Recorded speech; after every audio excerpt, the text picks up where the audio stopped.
hari ini benar-benar melelahkan. Banyak sungguh urusan yang harus kuselesaikan.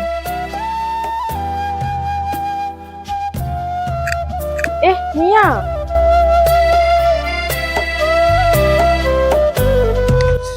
Mia, mengapa kau menyendiri di bangku ini? Wajahmu redup. Isu tanpa kata tak akan menangguh resah di hati. Sarah, aku di sini hanya ingin menenangkan jiwa yang resah. Hatiku ni takkan memikul beban yang berat. Sukar untuk aku ungkapkan dengan kata-kata. Apakah perkara yang membuatkan hatimu itu resah? Ada satu khabar yang singgah ke pendengaranku, namun hatiku masih belum bersedia menatap makna kabarnya. Isi khabar tersebut membawa hal yang besar buat diriku. Ibarat bunga yang mekar menanti masa untuk berkembang. Jika begitu, apakah khabar yang membuatkan wajahmu tidak berseri? Mengapa engkau kelihatan gundah gulana? Aku sendiri belum mengerti perasaan Sarah. Ada kala hatiku terasa berat, namun aku tidak mampu menafsirkannya.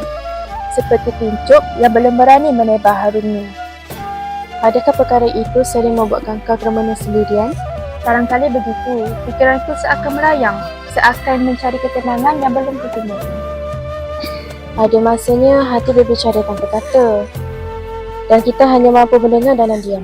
Benar, aku tidak ingin tergesa-gesa memahami sesuatu yang kabur. Biarlah hatiku mekar pada waktunya.